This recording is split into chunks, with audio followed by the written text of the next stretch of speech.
اهلا بكم من جديد مشاهدينا الكرام في الجزء الختامي بعد مباراه الزمالك والاسماعيلي وفوز الزمالك ب4 اهداف مقابل لا شيء والصعود للمباراه النهائيه للفائز يتقابل مع الاهلي وانبي للمره الخامسه في تاريخه.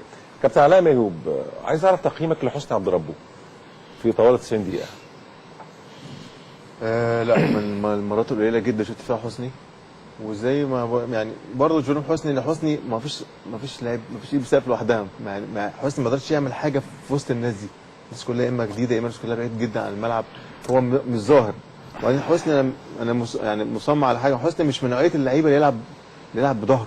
حسني لازم يبقى شايف الملعب زي حسام غالي، يفرق معاك قوي، يعرف يلعب فريق، بس يلعب فريق في وسط فريق الاسماعيلي متكامل يظهر حسني.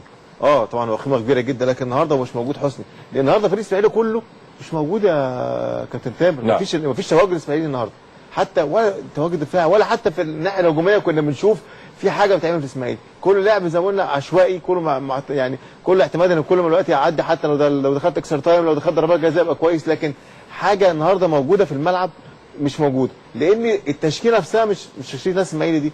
يعني التيم اللي اتحط النهارده الاسماعيلي مش هو ده فريق الاسماعيلي اللي ممكن يعني يأدي قدام الزمالك، او ممكن يعني يضايق الزمالك النهارده. لكن هو حسني النهارده لا، من الماتشات القليله جدا شفتها لحسني. لكن قبل كده ارجع بقى بكام مباراه، مرتين ثلاثه لما كان اسلام بيتكلم، لا حسني كان هايل، لان كانت الفريق في ملامح فريق قبل النادي ما تمشي، كان في ملامح فريق اسماعيلي تحس ان حسني موجود. لكن حسني لوحده هنا مهما كانت قدره حسني على صناعه لعب، على وجوده في الملعب، صعب ان هو يقدر يعمل الفارق في فريق الاسماعيلي، ان مفيش حد خلاص في نجوم تاني. نعم.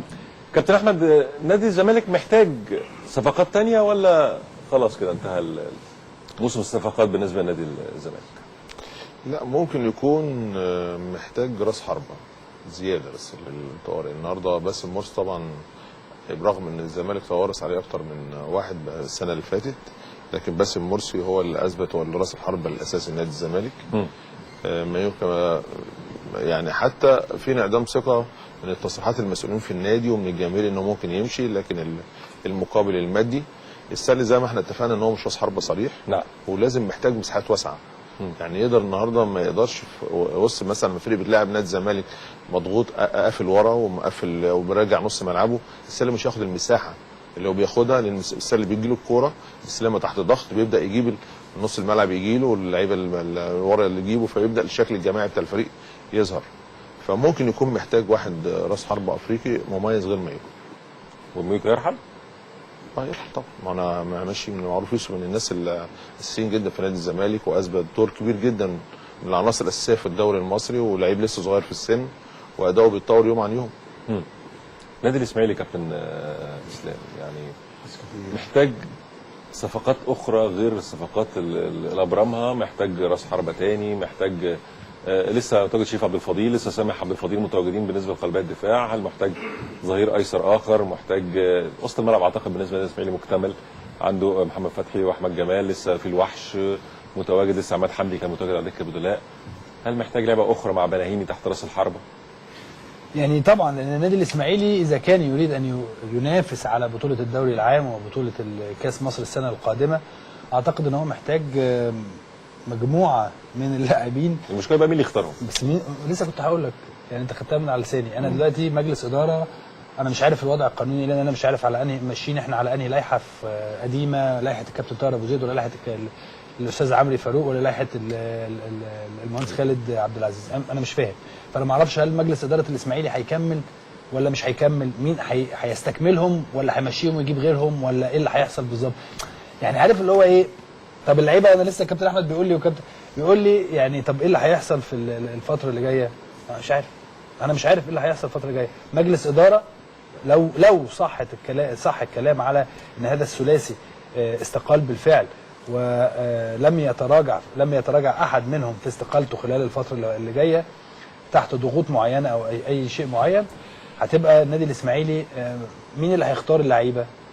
اذا مشي الكابتن خالد، واعتقد ان انت عندك حاجه تخص موضوع كابتن خالد لمعيش طبعا هو رحل بالنسبه للنادي الاسماعيلي لان عقده انتهى مع النادي الاسماعيلي من بعد الدوري. لم تكن اقاله يعني. لم تكن اقاله. مين اللي هيختار لعيبه بقى مجلس اداره معين؟ ده اللي انا بقوله يعني. هل بيبقى في مدير فني؟ يجب ان يتدخل. مين هيقعد ويتفق معاهم؟ اللواء ياسين طاهر في اللواء اللواء ياسين طاهر راجل محترم جدا، محافظ اسماعيليه، وله دور ايجابي جدا مع النادي الاسماعيلي خلال الفترات اللي فاتت، كان بيحل مشاكل كتير.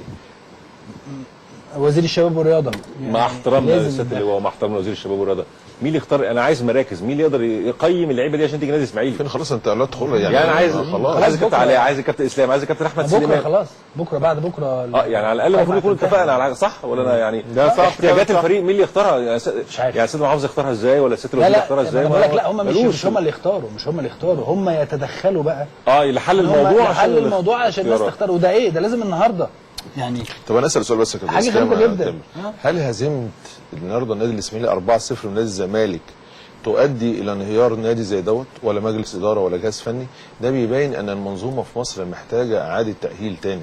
يعني نادي كبير زي الاسماعيلي بشعبيه محافظه كبيره زي الاسماعيليه، ابن النهارده الاسماعيلي كان عدى الدور كان يحصل كل ده؟ يبقى ده غلط. لا ما كانش احسن. يبقى ده غلط. لا ما كانش هيحصل. يبقى ده غلط، يبقى احنا بندير غلط في مصر. صحيح. فالنهارده مش معقول هزيمه نادي، وده شيء وارد في كره القدم الهزيمه. ونادي الزمالك اتهزم من الاسماعيلي مرتين. يعني شوف قبل الاخر، قبل نهايه هو كده 30 اغسطس نهايه فتره المجلس الحالي، ولكن التقليد اللي متبع خلال الفتره اللي فاتت ان يتم المد للمجلس اللي موجود من الشباب والرياضه علشان يكمل لغايه لما قانون الرياضه ينتهي. لا. او ده الاتفاق ما بين اللجنه الثلاثيه اللي هي اللي بتدير اللي هو وزير الشباب والدكتور حسن مصطفى ورئيس اللجنه الاولمبيه المهندس هشام حاطب. فهل ده هيحصل؟ طب لو حصل هيحصل ازاي؟ طب في حاله زي دي ايه اللي هيحصل؟ كابتن علاء بتتكلم عن النادي بص، الاسماعيلي، هو على بتتكلم عن رد النادي بس على كابتن احمد. اللي حصل النهارده ده هو دليل على حاجه واحده، ان مبدئيا الاسماعيلي كان فيه مشاكل. عارف لما تلاقي مشاكل تفاقم كتير قوي، وحاجه بقى تيجي خلاص الموضوع القشه بس تمام انتهى.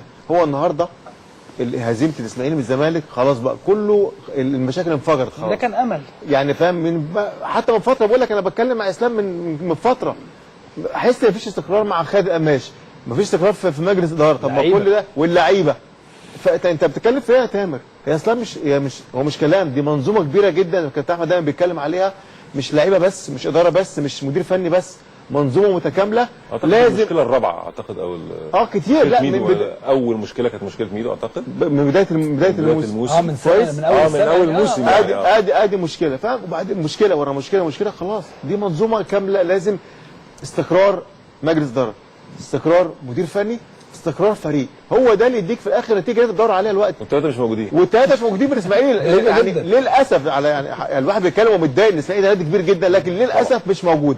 النهارده كل حاجه ظهرت، اللي يعني سبحان الله كانت بس مستنيه على حاجه. الحاجه دي حصلت النهارده مع الزمالك واربعه، نتيجه ما فيش حد متوقعها خالص، لكن حصل دليل مشاكل، اخطاء في اخطاء خلاص حصل. يعني زي ما بنقول احنا ايه، حصل النهارده انهيار لفريق الاسماعيلي للاسف للمره مليون. يعني انهيار الاسماعيلي النهارده ان في مشاكل كتير قوي، مش في الفريق بس، لكن الفرقه الكبيره دي دايما نبص على الاداره، اداره قويه مستقره، كل اللي بعد كده هيجي بقى بالترتيب، كل حاجه بعد كده مستقره. خليني اقول لك ان من سنه 2003 2004 وحتى الان، انا بس مش عايز اقول ان منذ ابتعاد العثمانيين عن مجلس اداره النادي الاسماعيلي وحتى الان الحاج محمد ابو السعود بيحارب زي ما انت قلت كده. يعني هو فين مجلس الاداره وفين الناس وفين الكلام وفين يعني ربنا يعين الناس بصراحه، وربنا يعين اهل اسماعيليه، لان جمهور اسماعيليه طبعا، جمهور اسماعيليه، لان الظروف صعبه جدا زي ما انت بتقول كده. انا دلوقتي داخل امتى يا كابتن الباب الصفقات هينتهي؟ باب الصفقات، باب الانتقالات هينتهي. اي حاجه لا فبالتالي باب الاعراض. فبالتالي النادي الاسماعيلي دلوقتي انا بعد بكره خلاص ملوش دعوه بافريقيا، هينتهي القيد افريقيا بعد بكره. نعم. يوم الجمعه. نعم. امتى بقى ينتهي القيد؟ اعتقد 30 في بس انا اقول لك نقطه انسانيه، بس في نقطه مهمه جدا، نقطه انسانيه كابتن احمد سليمان اتكلم عليها بالنسبه للمدربين، عايز اتكلم عنها بالنسبه للاعبين. في بعض اللاعبين اصيبوا خلال الموسم او في نهايه الموسم وتم الاستغناء عنهم، منهم احمد ناصر لاعب فريق الاتحاد السكندري وواحد من افضل اللاعبين اللي كانوا موجودين في الاتحاد، اصيب برباط صليبي، نادي الاتحاد استغنى عنه استغناء نهائي. محمود شاكر عبد الفتاح في المصري لو تفتكر، الاستغناء ده هل عمل له عمليته وهو واقف علاجه لاخر لحظه؟ لا ده اصيب في مباراه الزمالك الاخيره. محمود شاكر عبد الفتاح كان في رباط صليبي وحصل الاستغناء عنه. لاعب محمد عبد السلام اعتقد في بتروجيت لو تفتكر، وتم الاستغناء عنه مره اخرى بدون مقابل.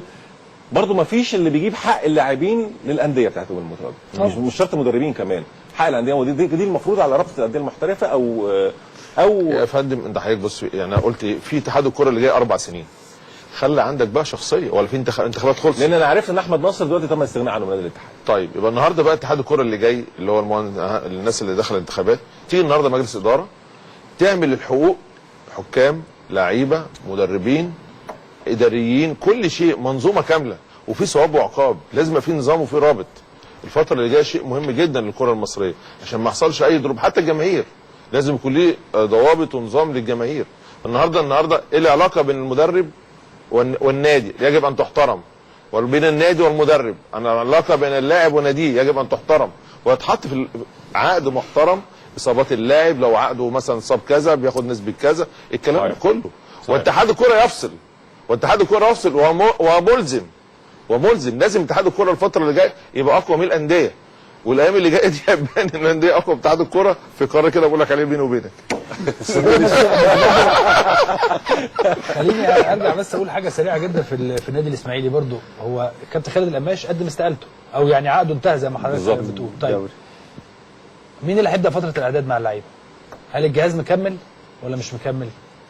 هو فتره الانتهاء 25/8 هي فتره غلق باب القيد المحلي. طيب لا ماشي لغايه 25/8. من الممكن جدا ان الحاج محمد ابو السعود رئيس النادي، يعني ربنا يديله الصحه ويقوم، او نجله حسين ابو السعود، ممكن هم اللي يكملوا فتره الانتقالات مع لجنه التعاقدات اللي موجوده، اوكي، في ال5-6 ايام دول.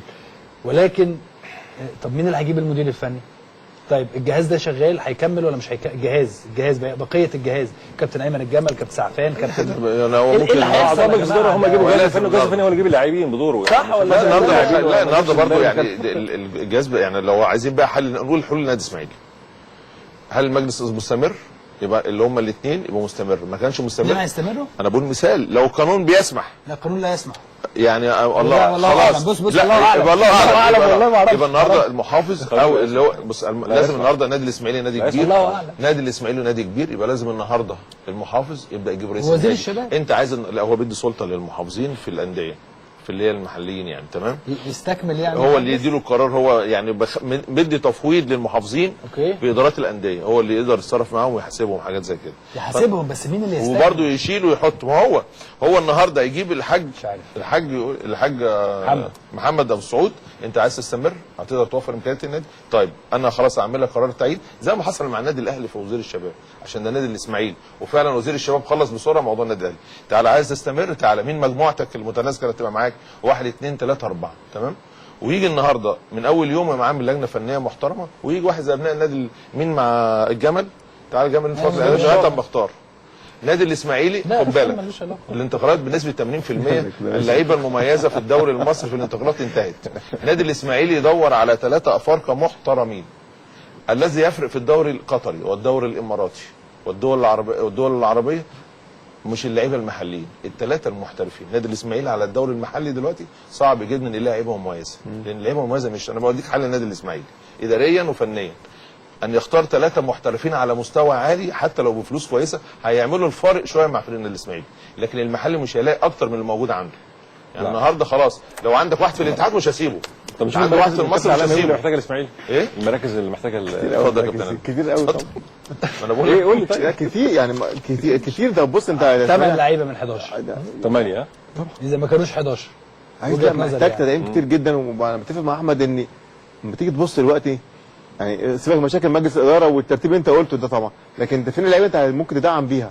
ومين اللي هيجيب اللعيبه دي؟ ومين اللي انت في مشكله جامده جدا، ولازم بسرعه، لازم السرعه انك تحل بسرعه مع النادي الاسماعيلي، لان هي خطوات كتير قوي يا تامر. يعني لما توصل الاستقاله، لو وصلت يا كابتن علاء ال3 استقالات اللي حضرتك قلت عليهم، لو وصلت لوزير الشباب النهارده، وزير الشباب والرياضه النهارده، لازم يكون اتخذ قرار بكره الصبح. معرفش ازاي، الله يكون في عونه، يعني معرفش ازاي، لان انت بتتكلم على كيان النادي الاسماعيلي، كيان النادي الاسماعيلي، محافظه يعني جماهير محافظه وجماهير بتعشق، علمتنا يعني، علمت ناس كتيره جدا يعني ايه كره القدم، صحيح، ويعني ايه تشجيع. لكن اللي انا اقصده ان لازم النهارده لو الاستقالات دي، انا اتمنى ان لو ال3 دول استقالوا بالفعل زي ما حضرتك قلت او زي ما الخبر جالك، اتمنى ان هم يبعتوا الاستقالات بكره الصبح للوزير، علشان لو بيحبوا النادي الاسماعيلي يعني يبعتوا الاستقالات بكره الصبح للوزير رسمي، علشان الوزير يقدر ياخد القرار المناسب للنادي الاسماعيلي. انت بتتكلم على النادي الاسماعيلي. صحيح. طبعا بشكرك في النهايه كابتن احمد سليمان. بشكرك شكرا جزيلا. بكره اللي رايح الساحل؟ لا بكره ان شاء الله الله بعد استمتع مباراه بكره الاهلي ان شاء الله. مين الله. اللي يكسب بكره؟ موجودين بكره. بكرة. عملت تسليمها من الصبح، مين اللي يكسب بكره؟ ما اعرفش الاهلي ولا انبي؟ كله بعلم ربنا. يا راجل ما انت بتقول ده في التحليل ومش عايز تدي قرار. لا ما اقدرش ما اعرفش كله بعلم مين اللي هيكسب بكره. طيب انت إيه؟ تتوقع مين؟ لا خلاص انا خلصت الزمالك النهارده 4-0. بشكرك شكرا جزيلا. تامر وسعدت النهارده طبعا بكابتن بالتوفيق علاء. ودايما الله وابدا يخليك. موفق والبصمه واضحه على نادي الزمالك من الصفقات. الحمد لله. كابتن اسلام بتحبني انت بتحبني قوي. بشكرك شكرا جزيلا نورتنا النهارده. نتقابل بكره ان شاء الله. كابتن علاء بشكرك شكرا جزيلا. نتقابل بكره ان شاء الله. ان شاء الله نعيش يا رب كريم عمر ان شاء الله. مشاهدينا الكرام غدا بمشيئه الله في نفس الموعد في تمام الساعه 6:30 ينطلق الاستوديو الخاص بمباراه الاهلي وإنبي في الدور قبل النهائي لبطوله كاس مصر عبور لاند. هيكون معنا الكابتن علاء ميهوب والكابتن علاء نبيل والكابتن اسلام الشاطر في تحليل هذه المباراه اللي ملتقى غدا ان شاء الله. لكم من استوديوهات جديده كل تحيه الى اللقاء.